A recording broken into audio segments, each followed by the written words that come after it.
Hey guys, Manjoume here, and today I will be showing you how to find and how to set up Adhoc Party on your PS3 to be able to play your PSP games online that were previously only Adhoc only. Alright, the first thing you're going to need to do is go to PlayStation Store. And once you're there, you're going to have to go down to Games, scroll all the way down to PSP, go all the way to the side. You're going to want to go to the Psp Add-Ons, and for sake of time, go from price high to low, or low to high rather, and it'll be the first one here, Adhoc Party, beginning with A. The thing about searching for it, you put in AD, H does not even come up as an option, so you can't really search for this. You'll have to find it. Anyway, you click on that. It is a free, it's a free title. It's an add-on in the sense that it enhances your PSP gameplay, but it is run on your PS3. So you download it. I've already downloaded it. I'll go ahead and give it a rating, I guess. Give it a 5. I really like what it does. I really believe in it. Once you've downloaded Adhoc Party, you're going to have to go to PlayStation 3, and you just go to wherever up or down it happens to be. I downloaded mine a while ago, so it was somewhere in the middle. So, you're going to click and run the game.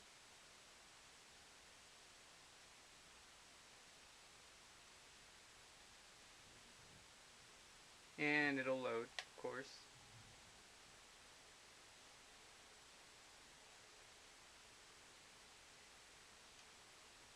And then what's coming up here is that I have my keypad.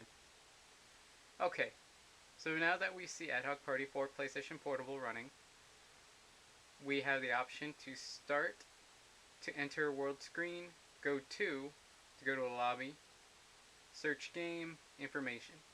Let's just go to start and just kind of see how things look so that when you go to it, you won't be so timid or afraid. You know, it can be very overwhelming because there are so many worlds, and honestly, the population is not that large.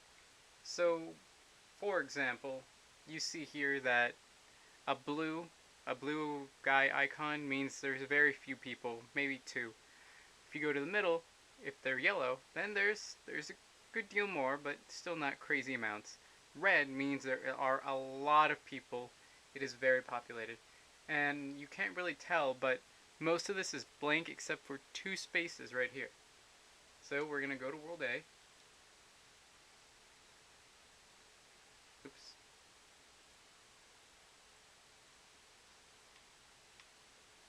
And you make selections with the left stick. So I'm going to go to the first one.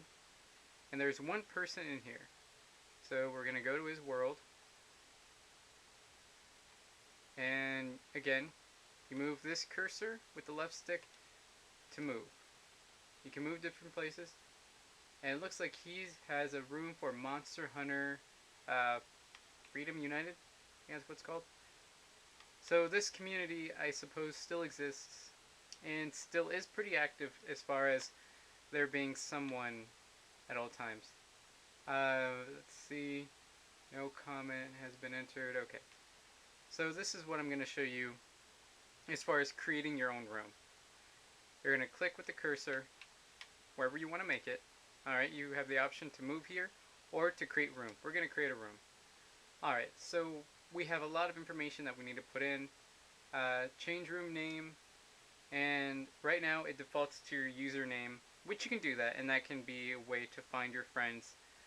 But we can also do something like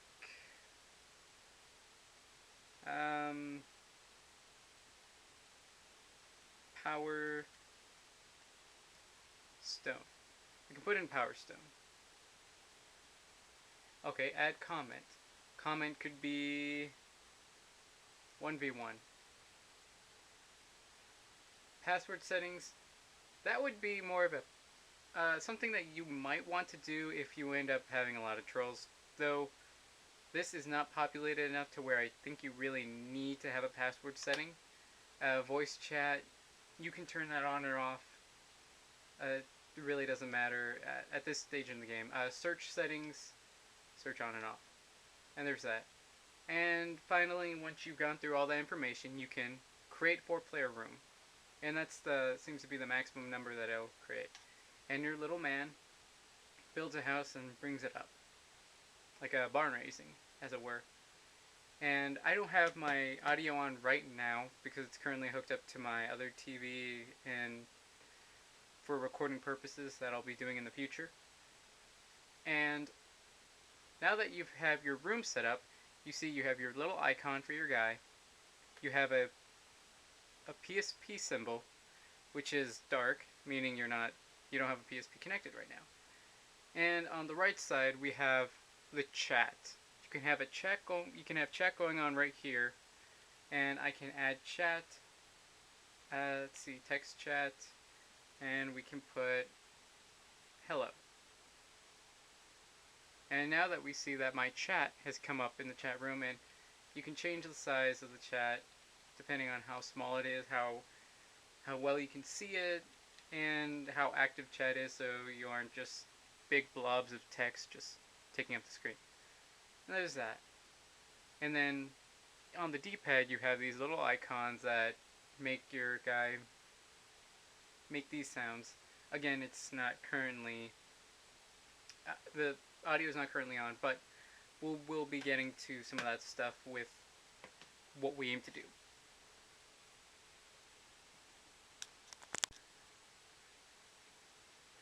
For the purposes of this video, I will be showcasing Power Stone collections, more directly Power Stone 1. And I'm doing this for two reasons. One, I have them both on my PSP and PS Vita. The second reason is because it has Adhoc multiplayer that, again, is enhanced by Adhoc Party, allowing you to play it online. So,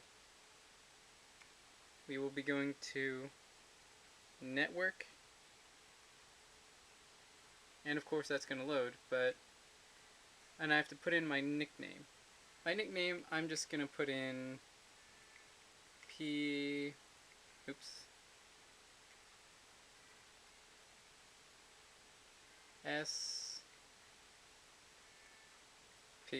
Can't really make it out, but my name has been set to PSP. And I will go do Network Battle, and I'll go ahead and host. My switch is off, my LAN switch is off, wireless LAN switch is off, and switch it on. I'm gonna try to host.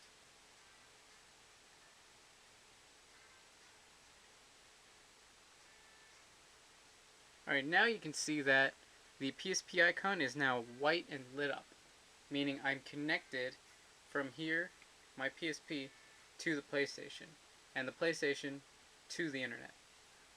And if someone were to come into the room, they could play me in Power Stone. Now that we've seen it works on the PSP Go and PSP, as these are the same consoles, I'll show you that it also works on the Vita. So we're just going to quit out of this. We're going to leave the room, or we're going to leave it on the PSP. Go to bed. Come on. But we're just going to turn the switch off for now. And you can see that the icon is now gone again, and we are alone in this room, no PSPs. Now, to the Vita, we're going to go to Network, and of course that has to load, as things tend to do. And we're going to go to Network Battle, and we're going to go to Host. And here you can see my nickname on this is Vita, and once again we've come up on the PS3 as connected. So this works with the Vita playing PSP games, and with PSP games, of course, running PSP games that have Adhoc multiplayer. What this will not do is allow you to play Vita Adhoc multiplayer games such as Mod Nation Racers Vita or MK9 Vita Edition. Those games simply will not connect to this and just will not work. This is for PSP games only. So if you have any questions or comments, concerns, please shoot me a question in the comments section. Message me, whatever you want. It's all cool. Manjoume. You may be wondering, why do I need a wired connection to my PS3 to be able to use this program? And the answer is this. The PlayStation 3 uses the Ethernet cable to talk to the internet so that you can connect to other people. But it uses the wireless module in the system to talk to your PSP or PS Vita. To have your wireless module do both, I suppose just wouldn't work and would just be too much for the console. And right now I'm on a wireless setting, and let's see if we try to do something. You must use a wired connection to a broadband network to use your PlayStation 3 system. 2005.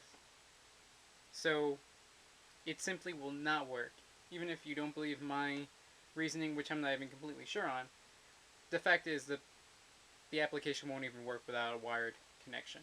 So that's a big hurdle to have to go through if you simply cannot physically get a wire long enough to reach your console. And I understand that, and that's something that we have to just deal with when we're using this program.